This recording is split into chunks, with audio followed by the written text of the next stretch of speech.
Surat Gyanganga education trust સંચાલિત જ્ઞાનગંગા વિદ્યાલય વેડ road ખાતે આજે ભૂલકાઓને કંકુ તિલક કરી મોઢું મીઠું કરાવવામાં આવ્યું હતું અને નવો પ્રવેશ આપવામાં આવ્યો હતો.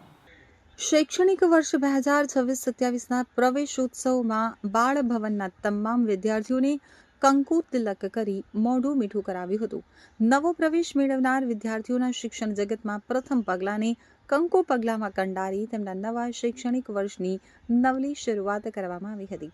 કુમકુમ પગલાં લેવાનો હેતુ બાળકના પ્રથમ શૈક્ષણિક ક્ષેત્રોના પગલાં તેની જીવન દરમિયાન થતી શૈક્ષણિક કારકિર્દી દરમિયાન સુખદ સંભારણું બની ખુશીનો અનુભવ કરાવતું રહેશે.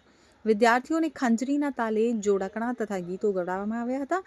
નાના ભૂલકાઓને મજા પડે તેવા વિવિધ પ્રકારના રમકડા રમાડી તેમનું મનોરંજન કરવામાં આવ્યું હતું.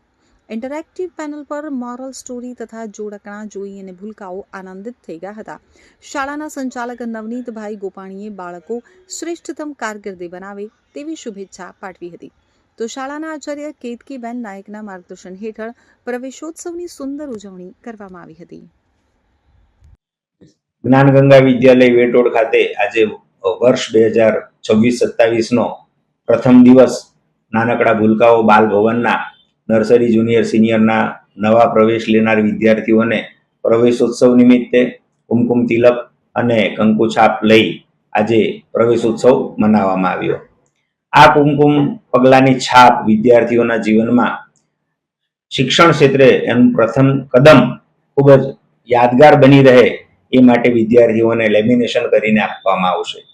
વિદ્યાર્થીઓને શૈક્ષણિક સફર ખૂબ તેજસ્વી બની રહે અને ઉન્નત મસ્તકથી પોતાના પરિવાર માટે, સમાજ માટે અને દેશ માટે કામ કરી શકે અને નામ રોશન કરી શકે એવી શુભ ભાવના સાથે જ્ઞાનગંગા વિદ્યાલય આચાર્ય કેતકીબેન નાયક આજ રોજ શાળાની અંદર બાલ ભવનની અંદર પ્રવેશોત્સવ કરવામાં આવ્યો.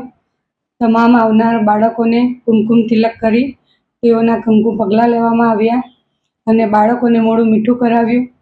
બાળકો ખૂબ જ ખુશ થઈ ગયા અને આ નવા આવનાર તમામ બાળકો પોતાના જીવનમાં શિક્ષણ ક્ષેત્રે ખૂબ ઊંચી સિદ્ધિ સર કરે એવી મા